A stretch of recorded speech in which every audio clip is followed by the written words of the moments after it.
ನಮಸ್ಕಾರ, ಶುಭೋದಯ, ಶುಭ ಮುಂಜಾನೆ ಪ್ರೀತಿಯ ವಿದ್ಯಾರ್ಥಿಗಳಿಗೆ, ಶಾಲಾ ಶಿಕ್ಷಕರಿಗೆ ಹಾಗೂ ಶಾಲಾ ಸಿಬ್ಬಂದಿ ವರ್ಗದವ್ರಿಗೆ ನಿಮ್ಮೆಲ್ಲರಿಗೂ ಇವತ್ತಿನ ವಿಜ್ಞಾನದ ತರಗತಿಗೆ ಆತ್ಮೀಯವಾದಂತಹ ಸ್ವಾಗತ.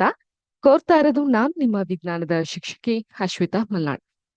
ಪ್ರಿಯ ವಿದ್ಯಾರ್ಥಿಗಳೇ, ಇವತ್ತಿನ ತರಗತಿಯಲ್ಲಿ ನಾವು ಹೋದ್ ಕ್ಲಾಸ್ನಲ್ಲಿ ನಿಲ್ಲಿಸಿದಂತಹ ಒಂದು ಚಾಪ್ಟರ್, ಅದು ಆಹಾರ ಸಂಪನ್ಮೂಲಗಳಲ್ಲಿ ಸುಧಾರಣೆ. ಈ ಒಂದು ಪಠ್ಯದ ಕುರಿತು ಇವತ್ತಿನ ಕ್ಲಾಸ್ನಲ್ಲಿ ನಾವು ಕಲಿತಾ ಹೋಗೋಣ.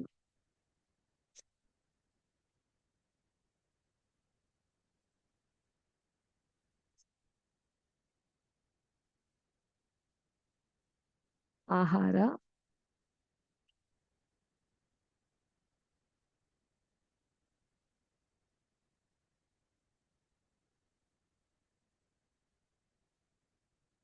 ಸಂಪನ್ಮೂಲಗಳಲ್ಲಿ ಸುಧಾರಣೆ.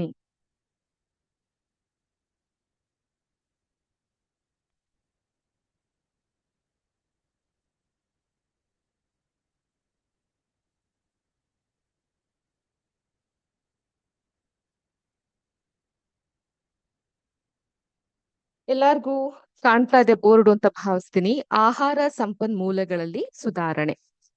ಈ ಒಂದು ಪಠ್ಯದಲ್ಲಿ ನಾವು ಕೊನೆಯ ಹಂತವನ್ನ ಬಂದು ತಲುಪಿದೀವಿ. ಇದಕ್ಕಿಂತ ಮುಂಚೆ ಈ ಒಂದು ಬೆಳೆಯ ತಳಿಯನ್ನ ಯಾವ ರೀತಿ ನಾವು ತೆಗೆದುಕೊಳ್ಬೇಕು, ಅದೇ ರೀತಿ ಆ ಬೆಳೆಯ ಉತ್ಪಾದನೆಯನ್ನ ನಾವು ಹೇಗೆ ನಿರ್ವಹಿಸ್ತಾ ಹೋಗ್ಬೇಕು, ಮತ್ತೆ ಬೆಳೆಯನ್ನ ಹೇಗೆ ರಕ್ಷಣೆ ಮಾಡ್ತಾ ಹೋಗ್ಬೇಕು ಅನ್ನೋದ್ರ ಬಗ್ಗೆ ನಾವು ಮಾತಾಡ್ತಾ ಹೋಗ್ತಾ ಇದ್ವಿ.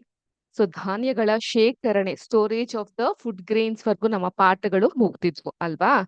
ಇವತ್ತಿನ ಕ್ಲಾಸ್ ನಲ್ಲಿ ನಾವು ಪಶು ಸಂಗೋಪನೆ ಅಂದ್ರೆ ಅನಿಮಲ್ ಹಸ್ಬೆಂಡರಿ, ಇದ್ರ ಬಗ್ಗೆ ಒಂದು ಇಂಟ್ರಡಕ್ಷನ್ ಸಹ ನಾನು ಹೋದ್ ಕ್ಲಾಸ್ ನಲ್ಲಿ ನಿಮ್ಗೆ ನೀಡಿದ್ದೆ. ಪಶು ಸಂಗೋಪನೆಯ ಬಗ್ಗೆ ಮಾತಾಡ್ತಾ ಸಾಕ್ತೀವಿ.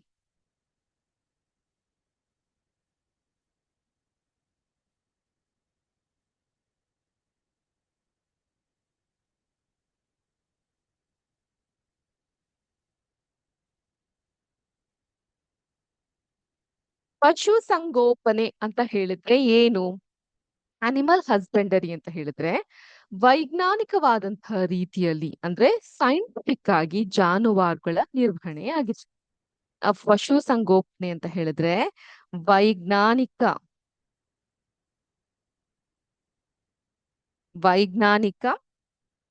ರೀತಿಯಲ್ಲಿ ಜಾನುವಾರುಗಳ ನಿರ್ವಹಣೆಯಾಗಿದೆ. ಬರಬಹುದು, ಒಂದು ಮಾರ್ಕ್ ಪ್ರಶ್ನೆಯಾಗಿ ಬರಬಹುದು. ಪಶು ಸಂಗೋಪನೆ ಅಂದ್ರೆ ಏನು? ವೈಜ್ಞಾನಿಕ ರೀತಿಯಲ್ಲಿ ಪಶುಗಳ ಅಂದ್ರೆ ಜಾನುವಾರುಗಳು, ಯಾರನ್ನ ನಾವು ಜಾನುವಾರುಗಳು ಅಂತ ಕರಿತೀವಿ, ಯಾವ ಒಂದು ಪ್ರಾಣಿಗಳು ನಾವು ಸಾಕಲಿಕ್ಕೆ ಯೋಗ್ಯವಾಗಿದೆಯೋ ಅವುಗಳನ್ನ ಜಾನುವಾರುಗಳು ಅಥವಾ ಡೊಮ್ಯಾಸ್ಟಿಕ್ ಅನಿಮಲ್ಸ್ ಅಂತ ಕರಿತೀವಿ. ಉದಾಹರಣೆಗೆ ಹಸು, ಎಮ್ಮೆ, ನಾಯಿಗಳಾಗಿರ್ಬಹುದು. ಇವುಗಳೆಲ್ಲ ಡೊಮೆಸ್ಟಿಕ್ ಅನಿಮಲ್ಸ್. ಹುಲಿ, ಸಿಂಹ, ಚಿರತೆ ಇವು ಡೊಮೆಸ್ಟಿಕ್ ಅನಿಮಲ್ಸಾ? ಇಲ್ಲ ಮೇಡಮ್. ಅವುಗಳನ್ನ ನಾವು ಸಾಕ್ಲಿಕ್ಕಾಗತ್ತಾ ಮನೇಲಿ? ಇಲ್ಲ. ಸಾಕ್ತಿವಿ ಅಂತ ಹೇಳಿದ್ರೆ ಏನು? ನಮ್ಮ ಜೊತೆಗೆ ಊರಲ್ಲಿ ಇದ್ದವ್ರಿಗೆಲ್ಲಾರ್ಗು ಪ್ರಾಣಾಪಾಯ. ಅದಕ್ಕೋಸ್ಕರ ಲೈಸೆನ್ಸ್ ಆದ್ರೂ ಸಿಗುತ್ತಾ? ಖಂಡಿತವಾಗ್ಲೂ ಇಲ್ಲ. ತಿಳಿತಾ? ಈಗ ಇದರ ಒಂದು ಪೋಷಣೆ, ಈ ಡೊಮೆಸ್ಟಿಕ್ ಅನಿಮಲ್ಸ್ ಅಥವಾ ಜಾನುವಾರುಗಳು ಅಂತ ನಾವ್ ಏನ್ ಕರಿತೀವಿ, ಅವುಗಳ ಪೋಷಣೆ, ಸಂತಾನೋತ್ಪತ್ತಿ, ರೀಪ್ರೊಡಕ್ಷನ್ ಮತ್ತು ರೋಗ ನಿಯಂತ್ರಣಗಳಂತಹ ಹಲವಾರು ಅಂಶಗಳನ್ನ ಈ ಅನಿಮಲ್ ಹಸ್ಬೆಂಡರಿ ಅಥವಾ ಪಶು ಸಂಗೋಪನೆ ಒಳಗೊಂಡಿರುತ್ತೆ. ಜನಸಂಖ್ಯೆ ಹೆಚ್ಚಿದಂತೆಲ್ಲ ಮತ್ತು ಜೀವನದ ಮಟ್ಟ ಹೆಚ್ಚಿದಂತೆಲ್ಲ ಈ ಎಲ್ಲಾ ಪದಾರ್ಥಗಳಿಗೆ ಬೇಡಿಕೆ ಹೆಚ್ಚಾಗಿ ಇರುತ್ತೆ. ಹಾಲು, ಮೊಟ್ಟೆ ಹಾಗೂ ಮಾಂಸ. ಈಗ ಒಬ್ಬ ಮನುಷ್ಯನ್ಗೆ ತುಂಬಾ ಬಡತನ ಇದೆ, ಕಷ್ಟ ಇದೆ. ಅವಾಗ ಏನ್ ಮಾಡ್ತಾನ ಅವನ ಹತ್ರ ಇದ್ದಿದ್ನ ಗಂಜಿನೋ ಪಂಚಿನೋ ಕುಟ್ಕೊಂಡಿರ್ತಾನೆ ಅಲ್ವಾ. ಒಂದ್ ಸ್ವಲ್ಪ ದುಡ್ಡು ಸೇರ್ತಾ ಇದೆ, 4 ಕಾಸು ಸಂಪಾದನೆ ಆಗ್ತಾ ಇದೆ, ಜೀವನದ ಮಟ್ಟ ಹೆಚ್ಚಾಗ್ತಾ ಇದೆ ಅಂದ್ರೆ ಮೊದಲು ಅವ್ನ್ ಮಾಡೋದೇನು? ಅವನ ಮಕ್ಕಳಿಗೆ ಬೇಕಾಗಿರುವಂತಹ ಆಹಾರಗಳನ್ನ ಒದಗಿಸ್ತಾನೆ. ಹಾಲಾಗಿರ್ಬಹುದು, ಮೊಟ್ಟೆಗಳಾಗಿರ್ಬಹುದು, ಮಾಂಸಗಳಾಗಿರ್ಬಹುದು, ಇವೆಲ್ಲವೂ ಕೂಡ ಬೇಡಿಕೆ ಏರ್ತಲೇ ಇರುತ್ತೆ. ಹಾಗೂ ಜಾನುವಾರುಗಳನ್ನ ಮಾನವೀಯವಾಗಿ ಎಷ್ಟೊಂದ್ ಕಡೆ ಏನಾಗುತ್ತೆ, ನೀವು ಯೂಟ್ಯೂಬ್ ಗಳಲ್ಲೂ ಸಹ ನೋಡ್ಬಹುದು ವಿಡಿಯೋಗಳಲ್ಲಿ, ಈ ಪ್ರಾಣಿಗಳನ್ನ ತುಂಬಾ ಹೀನಾಯವಾಗಿ ನಡ್ಸ್ಕೊಂತಿರ್ತಾರೆ. ಅವಕ್ಕೆ ಚುಚ್ಚುಮದ್ದುಗಳನ್ನ ಕೊಡೋದಾಗಿರಬಹುದು. ಈ ಪೌಲ್ಟ್ರಿ ಫಾರ್ಮಿಂಗ್ ಅಲ್ಲಿ ಈ ಒಂದು ಏನಾಗುತ್ತೆ, ಕೋಳಿಗಳು ಬಹಳ ವೇಟ್ ಅನ್ನ ಬರ್ಬೇಕು ಅನ್ನೋ ಒಂದು ಕಾರಣಕ್ಕೆ ಅವುಗಳಿಗೆ ಚುಚ್ಚುಮದ್ದುಗಳನ್ನ ಕೊಡೋದು, ಇಂಥ ಕೆಲಸಗಳೆಲ್ಲ ನಡೀತಾ ಇರುತ್ತೆ. ಆದ್ರಿಂದ ಈ ಒಂದು ಜಾನುವಾರುಗಳನ್ನ ಮಾನವೀಯವಾಗಿ ಹ್ಯುಮ್ಯಾನಿಟೇರಿಯನ್ ಗ್ರೌಂಡ್ಸ್ ನಲ್ಲಿ ನಡ್ಸ್ಕೊಬೇಕು ಅನ್ನೋಂತಹ ಅರಿವು ಈ ಪಶು ಸಂಗೋಪನೆಗೆ ಬಂದ್ಮೇಲೆ ಅವು ಕೆಲವೊಂದು ಮಿತಿಯನ್ನ ಉಂಟು ಮಾಡಬಹುದು. ದೇರ್ ವಾಸ್ ಸಮ್ ಲಿಮಿಟೇಷನ್ ಆಯ್ತಾ. ಈ ಒಂದು ಪೇಟ ಆಗಿರಬಹುದು ಅಥವಾ ಪ್ರಾಣಿ ದಯಾ ಸಂಘಗಳಾಗಿರಬಹುದು, ಅವುಗಳೆಲ್ಲ ಕಾರ್ಯನಿರ್ವಹಿಸಿ ಅನಿಮಲ್ ಹಸ್ಬೆಂಡರಿನ ಹೌದು ಕಮರ್ಷಿಯಲ್ ಪರ್ಪಸ್ಗೆ ವಾಣಿಜ್ಯ ರೀತಿಯಲ್ಲಿ ನಾವು ಸಂಪಾದನೆ ಮಾಡ್ಬೇಕು. ಆದ್ರೆ ಮಾನವೀಯ ಮೌಲ್ಯವನ್ನು ಕೂಡ ಮರಿಬಾರ್ದು ಅನ್ನೋಂಥ ಪಾಯಿಂಟ್ ಬಂದಾಗ ಕೆಲವೊಂದಷ್ಟು ಅಡೆತಡೆಗಳು, ಮಿತಿಗಳು ಬಂದ್ವು. ಹೀಗೆ ಜಾನುವಾರು ಉತ್ಪಾದನೆಯು ಸಹ ಸುಧಾರಿಸಬೇಕಾದಂತಹ ಅಗತ್ಯವಿದೆ. ನಮ್ಗೆ ಹೇಗೆ ಈಗ ಅಕ್ಕಿ, ಗೋಧಿ, ಬೇಳೆ, ಕಾಳುಗಳು ಬೇಕೋ ಅದೇ ರೀತಿ ಹಾಲನ್ನ ಕೊಡುವಂತ ಹಸುವು ಬೇಕು, ಮೊಟ್ಟೆ ಬೇಕಾಗುತ್ತೆ, ಮಾಂಸ ಏನ್ ಚಿಕನ್, ಮಟನ್ ಅಂತ ಕರಿತೀವಿ ಅಂತ ಮಾಂಸಗಳು ಬೇಕಾಗ್ತಾ ಹೋಗುತ್ತೆ ಅಲ್ವಾ. ಆದ್ರಿಂದ ಈ ಒಂದು ಪಶು ಸಂಗೋಪನೆ ಅನ್ನೋದು ಬಹಳ ಅವಶ್ಯಕ ಮತ್ತು ಅದರಲ್ಲೂ ಕೂಡ ಆಹಾರ ಸಂಪನ್ಮೂಲಗಳಲ್ಲಿ ಒಂದಾಗುತ್ತೆ. ಇದು ಕೂಡ ಈ ಪಶು ಸಂಗೋಪನೆ ಕೂಡ ಒಂದು ಆಹಾರ ಸಂಪನ್ಮೂಲ, ಫುಡ್ ರಿಸೋರ್ಸಸ್ ಆಗಿರುತ್ತೆ. ಇದ್ರಲ್ಲೂ ಕೂಡ ಬಹಳಷ್ಟು ಸುಧಾರಣೆಯನ್ನ ಮಾಡುವಂತ ಅವಶ್ಯಕತೆ ಇರುತ್ತೆ. ಅರ್ಥ ಆಯ್ತಾ ಮಕ್ಕಳೇ? ಈಗ ಒಂದೊಂದಾಗೇ ನೋಡ್ತಾ ಹೋಗೋಣ. ದನಗಳ ಸಾಕಾಣಿಕೆ. ನಿಮ್ಮಲ್ಲಿ ಎಷ್ಟು ಜನ ರೈತಾಪಿ ವರ್ಗದಿಂದ ಬಂದಿರ್ತೀರಾ ಅಥವಾ ನಿಮ್ಮ ಮನೆಗಳಲ್ಲಿ ದನವನ್ನ ಸಾಕಿರ್ತೀರಾ? ಹೇಳ್ತೀರಾ ನಮ್ಗೆ? ಯಾರ್ಯಾರ ಮನೆಯಲ್ಲಿ ದನವನ್ನ ಸಾಕಿರ್ತೀರಾ? ಅಥವಾ ನಿಮ್ ಕೈಯನ್ನ ರೇಸ್ ಮಾಡಬಹುದು, ಚಾಟ್ ಬಾಕ್ಸ್ ಅಲ್ಲಿ ನೀವು ನಮ್ಗೆ ಮೆಸೇಜ್ ಮಾಡಿ ಹೇಳ್ಬಹುದು. ಇಲ್ಲ ಮೇಡಮ್, ನಾವು ಬರೀ ಕೇಳ್ತೀವಷ್ಟೇ, ಮಾತಾಡ್ಲಿಕ್ಕೆ ಹೋಗಲ್ಲ ಅಲ್ವಾ. ಕೇಳಿಸ್ತಾ ಇದೆಯಾ ನನ್ ಧ್ವನಿ ನಿಮ್ಗೆ? ಸೊ ನಿಮ್ಮ ಮನೆಯಲ್ಲಿ ಎಷ್ಟು ಜನರು ಈ ದನಗಳನ್ನ, ಹಸುಗಳನ್ನ ಸಾಕಾಣಿಕೆ ಮಾಡ್ತಾ ಇರ್ತೀರಾ? ಅದು ನಿಮ್ಮ ಮನೆಯ ಮಟ್ಟಕ್ಕಾದ್ರೂ ಆಗಿರ್ಬಹುದು ಅಥವಾ ಡೈರಿಗಳಿಗೆ ಹಾಲನ್ನ ಕೊಡುವಂತ ಉದ್ದೇಶದಿಂದ ಆದ್ರೂ ಆಗಿರ್ಬಹುದು. ಓಕೆ, ಸುಮಾರಷ್ಟು ಜನ ಮಾಡಿರ್ತೀರಾ, ಒಂದ್ ಸ್ವಲ್ಪ ಐಡಿಯಾ ಇರುತ್ತೆ ಅಂತ ನಾನು ಕೂಡ ಭಾವಿಸ್ತೀನಿ. ಮೊದಲನೇದಾಗಿ ದನಗಳ ಸಾಕಾಣಿಕೆ ಕಡೆಗೆ ಹೋಗೋಣ.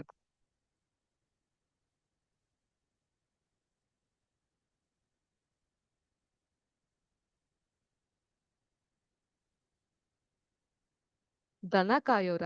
ಯಾರು ಹೇಳಿರೋದು ದನ ಕಾಯೋರು ಅಂತ? ಹ್ಮ್ ದನಗಳ ಸಾಕಾಣಿಕೆ ಎರಡು ಉದ್ದೇಶಗಳಿಗಾಗಿ ದನಗಳ ಸಂಗೋಪನೆ. ಸಂಗೋಪನಾ ಅಂದ್ರೆ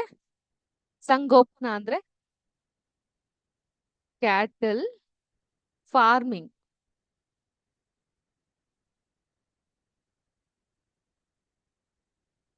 ಎರಡು ಉದ್ದೇಶಕ್ಕಾಗಿ ದನಗಳ ಸಂಗೋಪನ ಮಾಡಲಾಗುತ್ತೆ. ಅವುಗಳು ಅಂತ ಹೇಳಿದ್ರೆ ಹಾಲು ಮತ್ತು ಬರಡು ಕೃಷಿ ಕಾರ್ಯಗಳಾದಂತಹ ಉಳುಮೆ, ನೀರಾವರಿ ಮತ್ತು ಸಾಗಾಣಿಕೆ. ಸೊ ದನಗಳಿಂದ ಏನೇನು ಉಪಯುಕ್ತವಾಗ್ತಾ ಬರುತ್ತೆ ನಮ್ಗೆ? ಹಾಲು ಸಿಗ್ತಾ ಹೋಗುತ್ತೆ. ಅದ್ರ ಜೊತೆಗೆ ನಮ್ಮಲ್ಲಿ ಕೃಷಿ ಭೂಮಿ ಏನಾದ್ರೂ ಇತ್ತು ಅಂತ ಹೇಳಿದ್ರೆ ಉಳುಮೆ ಮಾಡ್ಲಿಕ್ಕೆ ಮತ್ತೆ ನೀರಾವರಿ ಮಾಡ್ಲಿಕ್ಕೆ ಮತ್ತು ಸಾಗಾಣಿಕೆ. ಸಾಗಾಣಿಕೆ ಅಂದ್ರೆ ಟ್ರಾನ್ಸ್ಪೋರ್ಟೇಶನ್, ಒಂದು ಜಾಗದಿಂದ ಇನ್ನೊಂದು ಜಾಗಕ್ಕೆ ಹೋಗ್ಲಿಕ್ಕೆ ಸಾಗಾಣಿಕೆ. ಈಗ ಹುಲ್ಲುಗಳನ್ನೆಲ್ಲ ಸಾಕ್ಸೋದು, ಆ ರೀತಿ ಮಾಡ್ಲಿಕ್ಕೆ. ಭಾರತದಲ್ಲಿ ಪಶುಗಳ ಬಾಸ್ ಇಂಡಿಕಸ್ ಹಸುಗಳು ಮತ್ತು ಬಾಸ್ ಬುಬಾಲಿಸ್ ಎಮ್ಮೆಗಳು ಎಂಬ ಎರಡು ವಿಭಿನ್ನ ಭೇದಗಳಿದೆ. ಸೇರಿವೆ ಹಾಲು ಉತ್ಪಾದಕ ಹೆಣ್ಣು ಪ್ರಾಣಿಗಳನ್ನ ಹೈನು ಅಂತ ಕರೀತಾರೆ. ಹೈನುಗಾರಿಕೆ ಅನ್ನೋದನ್ನ ಕೇಳಿದ್ದೀರಾ ನೀವು? ಹೈನುಗಾರಿಕೆ ಅಂತ ಹೇಳಿದ್ರೆ ಏನು?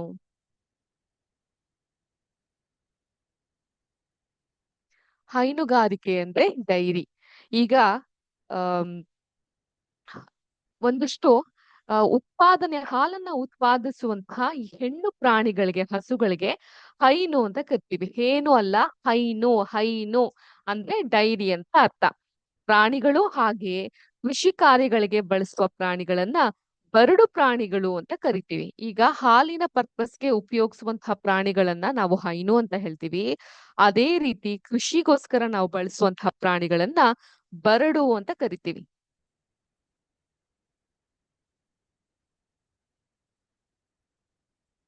ಬರಡು ಅಂದ್ರೆ ಡ್ರಾಟ್. ಈಗ ಸಾಮಾನ್ಯವಾಗಿ ಮನೆಯಲ್ಲಿ ಕೇಳಬಹುದು, ಈಗ ಹಸುಗಳು ಮರಿ ಅಂತ ಹೇಳಿಕ್ಕಾಗಲ್ಲ. ಹಸುಗಳು ಕರುವನ್ನ ಹಾಕ್ದಂತಹ ಸಂದರ್ಭದಲ್ಲಿ ಏನಾಗುತ್ತೆ ಕೇಳ್ತಾರೆ, ಇದು ಹೈನಾ ಬರಡುನಾ ಅಂತ. ಹೈನು ಅಂದ್ರೆ ಹೆಣ್ಣು ಹಸುನಾ ಅಥವಾ ಬರಡು ಅಂದ್ರೆ ಗಂಡ ಅಂತ, ಎತ್ತ ಇದನ್ನ ಕೃಷಿ ಪರ್ಪಸ್ಗೋಸ್ಕರ ಬಳಸ್ತೀವಾ ಅಂತ ಕಾರಣಕ್ಕೆ. ಅರ್ಥ ಆಯ್ತಾ? ದನಗಳ ಸಾಕಾಣಿಕೆ ಮಾಡೋದು ಮೂಲಭೂತವಾಗಿ ಎರಡು ಉದ್ದೇಶಕ್ಕೆ. ಯಾವ್ದ್ಯಾವ್ದು ಎರಡು ಉದ್ದೇಶ? ಒಂದು ಹಾಲು, ಇನ್ನೊಂದು ನಮ್ಮ ಕೃಷಿ ಭೂಮಿಯಲ್ಲಿ ಉಳುಮೆ ಮಾಡ್ಲಿಕ್ಕೆ, ನೀರಾವರಿ ಮಾಡ್ಲಿಕ್ಕೆ ಮತ್ತು ಸಾಗಾಣಿಕೆ ಮಾಡ್ಲಿಕ್ಕೆ. ಈ ಉಳುಮೆ, ನೀರಾವರಿ, ಸಾಗಾಣಿಕೆಯನ್ನ ಸಾಮಾನ್ಯವಾಗಿ ಗಂಡು ಮಾಡುತ್ತೆ, ಆ ಎತ್ತುಗಳು ಮಾಡುತ್ತೆ. ಅಂತವನ್ನ ನಾವು ಬರಡು ಅಥವಾ ಡ್ರಾಟ್ ಅಂತ ಕರಿತೀವಿ. ಹಾಲನ್ನ ಉತ್ಪಾದಿಸೋದು ಹೆಣ್ಣು ಹಸುಗಳು ಮಾಡೋದ್ರಿಂದ ಅವುಗಳನ್ನ ನಾವು ಹೈನು ಅಥವಾ ಡೈರಿ ಅಂತ ಕರಿತೀವಿ. ಅದಕ್ಕೆ ಸಾಮಾನ್ಯವಾಗಿ ಹಸುಗಳನ್ನ ನಾವು ಮನೆಯಲ್ಲಿ ಸಾಕ್ದಾಗ ಹೈನ ಅಥವಾ ಬರಡ ಅಂತ ಕೇಳ್ತಿರ್ತಾರೆ. ಈಗ ನಿಮ್ಗೆ ಅರ್ಥ ಆಗಿರ್ಬೇಕು ಏಂತಕ್ಕೆ ಅಂತಹ ಪದಗಳನ್ನ ಬಳಸ್ತಾರೆ ಅಂತ.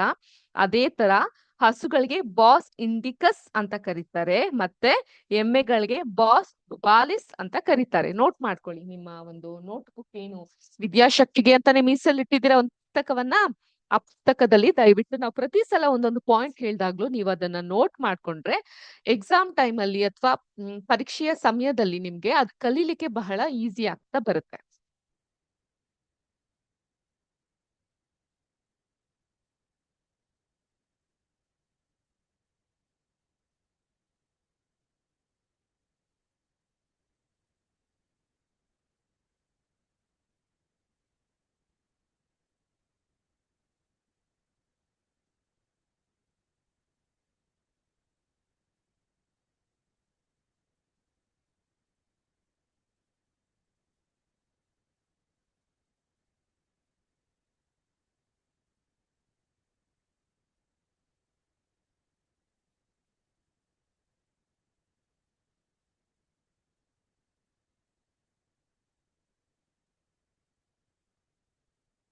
Boss indicus, Bos ಬುಬಾಲಿಸ್.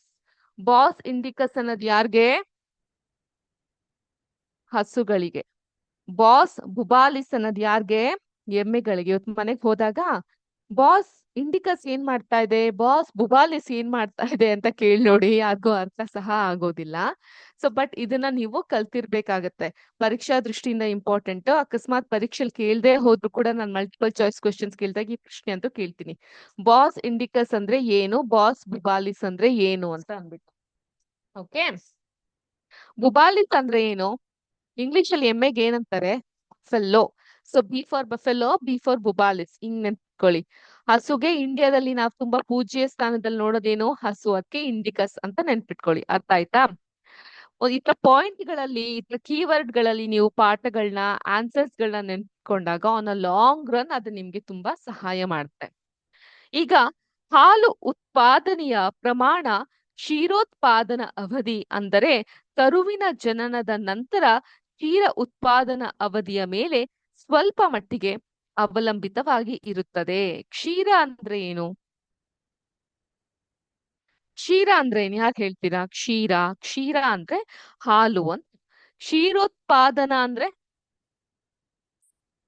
ಕ್ಷೀರೋತ್ಪಾದನಾ, ಹಾಲಿನ ಉತ್ಪಾದನೆ. ಕ್ಷೀರೋತ್ಪಾದನೆ ಅಂದ್ರೆ ಕ್ಷೀರೋತ್ಪಾದನದ ಅವಧಿ ಅಂತ ಹೇಳಿದ್ರೆ ಒಂದು ಹಸು ಕರುವಿನ ಜನನ ಆದ ನಂತರ ಹಾಲನ್ನ ಉತ್ಪಾದನೆಯ ಅವಧಿಯ ಮೇಲೆ ಸ್ವಲ್ಪ ಮಟ್ಟಿಗೆ ಅವಲಂಬಿತವಾಗಿ ಇರುತ್ತದೆ.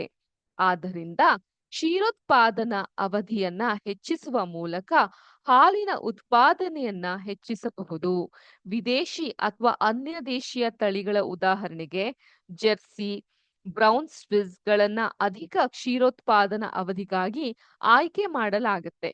ಹಾಗೆಯೇ ಸ್ಥಳೀಯ ತಳಿ ಉದಾಹರಣೆಗೆ ಕೆಂಪು ಸಿಂಧಿ, ಸಾಹಿವಾಲ್ ಗಳು ರೋಗಗಳ ವಿರುದ್ಧ ಉತ್ತಮ ನಿರೋಧಕ ಶಕ್ತಿಯನ್ನ ಪ್ರದರ್ಶಿಸುತ್ತೆ. ಎರಡೂ ತಳಿಗಳಲ್ಲಿನ ಅಪೇಕ್ಷಿತ ಗುಣಗಳನ್ನ ಹೊಂದಿರುವ ಪ್ರಾಣಿಗಳನ್ನ ಪಡೆಯಲು ಅವುಗಳೆರಡನ್ನ ಸಂಕರಗೊಳಿಸಬಹುದು.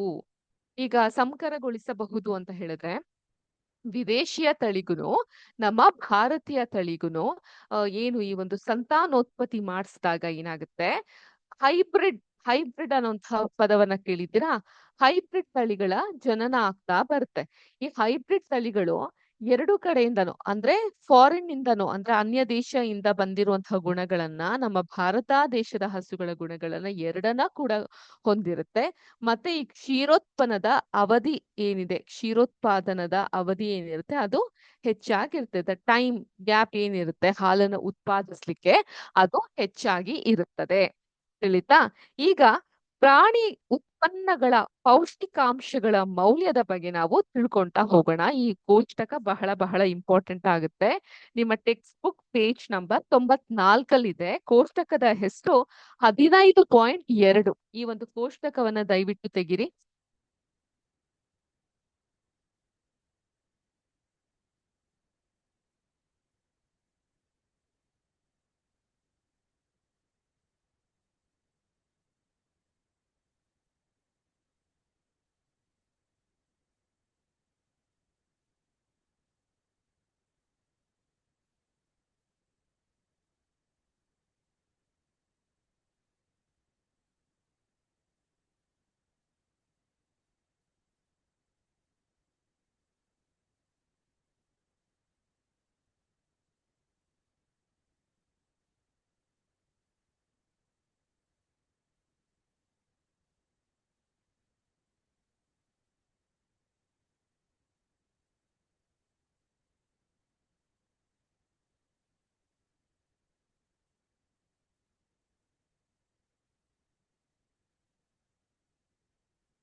ಈಗ ನಾನು ಇಲ್ಲೊಂದು ಚಾರ್ಟ್ ಅನ್ನ ನಿಮ್ಗೋಸ್ಕರ ಪ್ರಸ್ತುತ ಪಡಿಸ್ತಾ ಇದ್ದೀನಿ.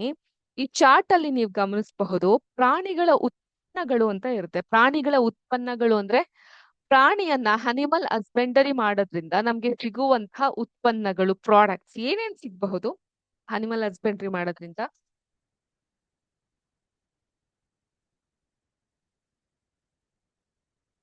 ಹಾಲು, ಹಾಲು ಸಿಗುತ್ತೆ ನಮ್ಗೆ.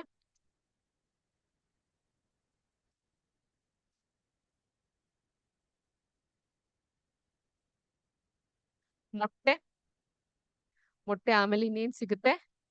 ಮಾಂಸ, ನಾನ್ ವೆಜ್ ಮಾಂಸ ಸಿಗುತ್ತೆ.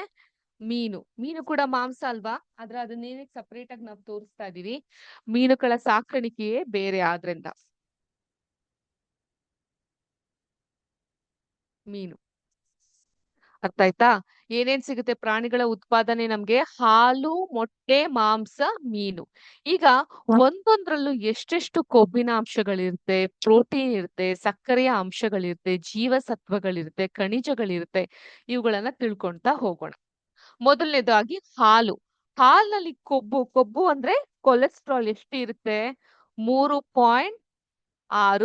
ಯಾಕೆ ಮೇಡಮ್ ನಾವ್ ಇದನ್ನೆಲ್ಲ ಕಲಿಬೇಕು? ನೀವ್ ಕಲ್ತಿರ್ಬೇಕು. ಕ್ಷಮಿಸಿ. ನಾಳೆ ದಿನ ಮನೆಯಲ್ಲಿ ಮಾಂಸವನ್ನ ಹೆಚ್ಚು ತರ್ತಿದ್ದಾಗ ಬೇಡಿ ಮಾಂಸ, ಮೀನೇ ಬೇಕು ಅಂತ ನೀವ್ ಏನೇ ಕೇಳ್ತೀರಾ ಅಂತ ಹೇಳಿದ್ರೆ ಇದ್ರ ಬಗ್ಗೆ ನೀವು ತಿಳ್ಕೊಂಡಿರ್ತೀರಾ ಅಲ್ವಾ? ಈಗ ಹಾಲಿನಲ್ಲಿ 3.60ಯಷ್ಟು ಕೊಬ್ಬಿರುತ್ತೆ.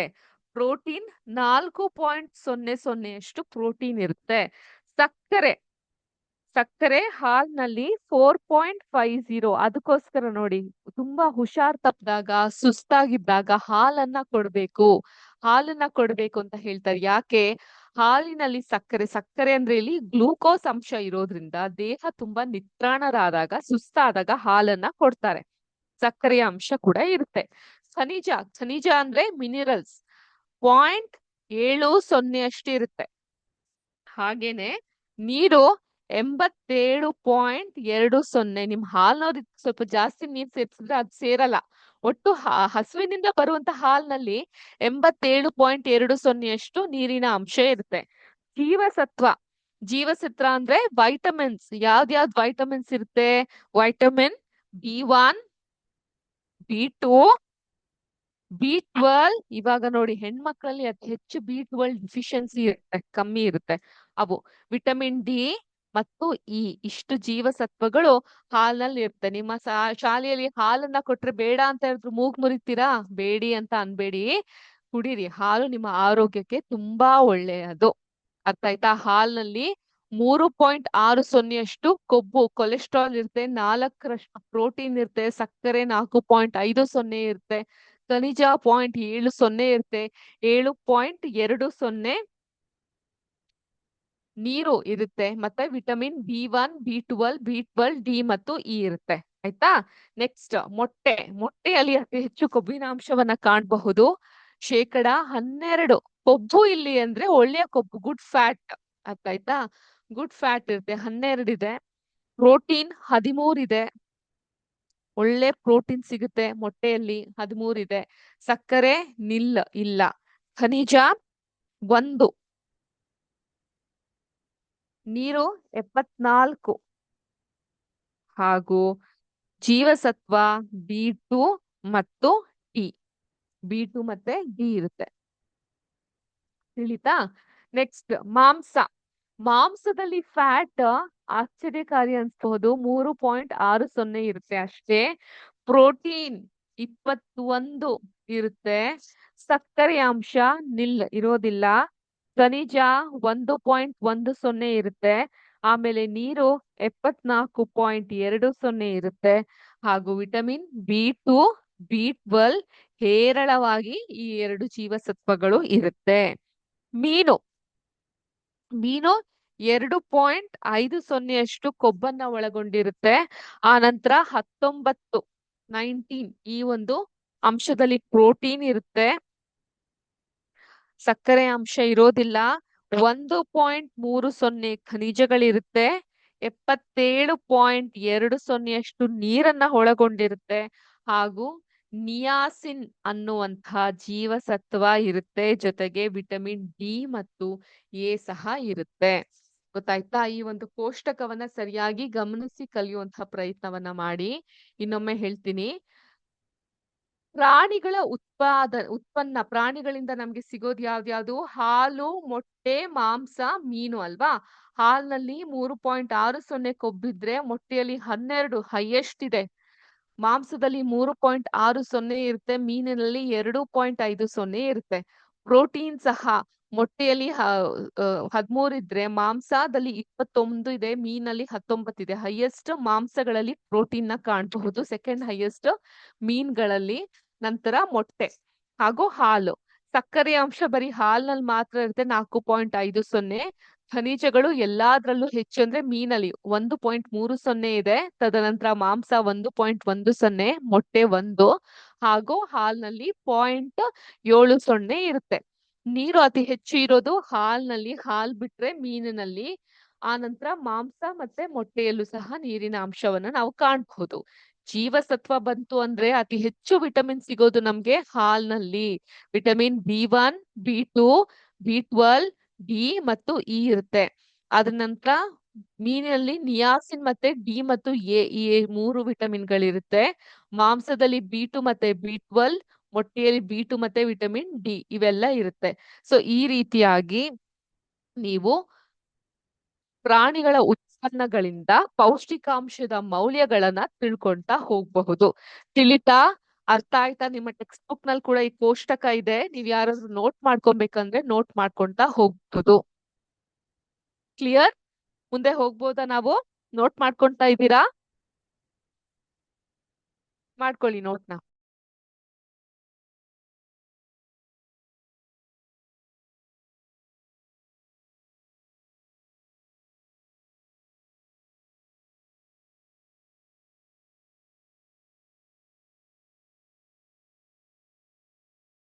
ಓಕೆ, ಎಲ್ಲ ನೋಟ್ ಮಾಡ್ಕೊಂಡ್ರಿ ಅಂತ ಭಾವಿಸ್ತೀನಿ. ನೆಕ್ಸ್ಟ್ ಹೋಗ್ಬೋದಾ? ಇಲ್ಲೊಂದು ಚಟುವಟಿಕೆ ಕೊಟ್ಟಿದ್ದಾರೆ ಪೇಜ್ ನಂಬರ್ 95ರಲ್ಲಿ.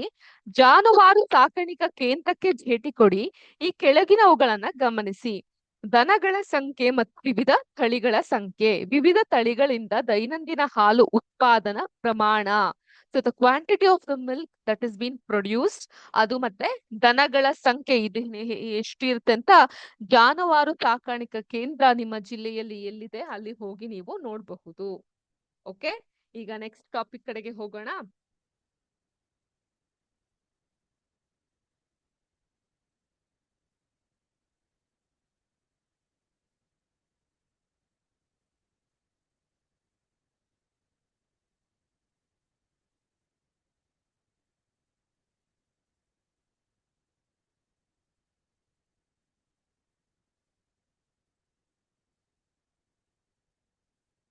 Next topic.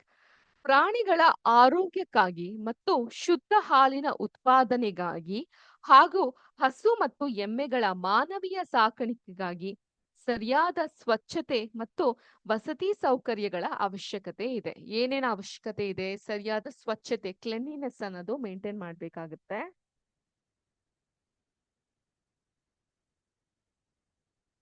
ಹಾಗೂ ವಸತಿ ಸೌಕರ್ಯ, ಶೆಲ್ಟರ್,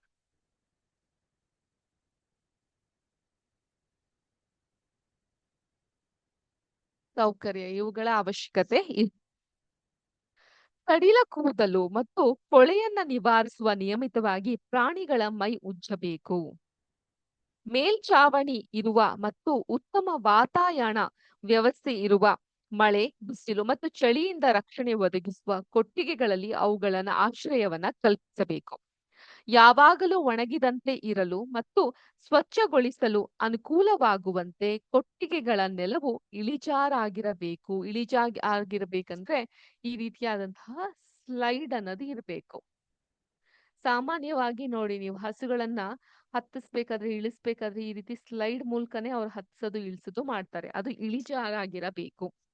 ಹೈನು ಪ್ರಾಣಿಗಳ ಅಂದ್ರೆ ಹಸುಗಳ, ಹಾಲನ್ನ ಕೊಡುವಂತಹ ಹಸುಗಳ ಹೈನು ಪ್ರಾಣಿಗಳ ಅಗತ್ಯಗಳನ್ನ ಪೂರೈಸುವ ಆಹಾರಗಳಲ್ಲಿ 2 ವಿಧಗಳಿವೆ. ಒಂದು, ನಿರ್ವಹಣಾ ಅಗತ್ಯಗಳನ್ನ ಪೂರೈಸುವ ಆಹಾರ, ಅಂದರೆ ಪ್ರಾಣಿಗಳು ಆರೋಗ್ಯಕರ ಜೀವನ ನಡೆಸಲು ಸಹಾಯ ಮಾಡುವಂತಹ ಆಹಾರ. ಎರಡನೇದು, ಕ್ಷೀರೋತ್ಪಾದನಾ ಅಗತ್ಯಗಳ ಪೂರೈಸುವ ಆಹಾರ, ಅಥವಾ ಇದು ಕ್ಷೀರ ಉತ್ಪಾದನಾ ಅವಧಿಯಲ್ಲಿ ಅಗತ್ಯವಿರುವಂತಹ ಆಹಾರ. ಪ್ರಾಣಿಗಳ ಆಹಾರವು ನಾರಿನಾಂಶ,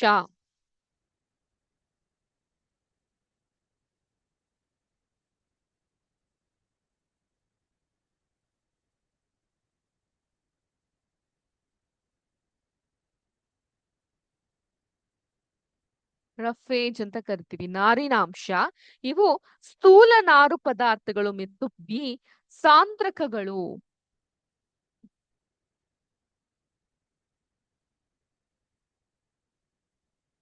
ಅಂದ್ರೆ ಕಾನ್ಸಂಟ್ರೇಟ್ಸ್.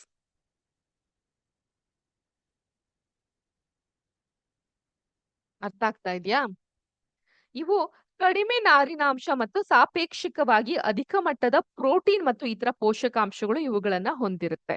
ಈಗ ದನಗಳ ಸಾಕಾಣಿಕೆಯಲ್ಲಿ ಅತಿ ಹೆಚ್ಚು ಹೈನು ಅಥವಾ ಹಾಲನ್ನ ಕೊಡುವಂತಹ ಸಂದರ್ಭದಲ್ಲಿ 2 ತರವಾದಂತಹ ಆಹಾರ ಪದಾರ್ಥಗಳನ್ನ ನೀಡ್ತಾರೆ. ಎ ಪದಾರ್ಥದಲ್ಲಿ ನಾವು ಹೈನಿನ ಅದರ ಪೋಷಕಾಂಶ, ಅದಕ್ಕೆ ಏನೇನು ಪೋಷಕಾಂಶಗಳು ಬೇಕಾಗಿರುತ್ತೋ ಆ ರೀತಿಯಲ್ಲಿ ನೋಡ್ತೀವಿ.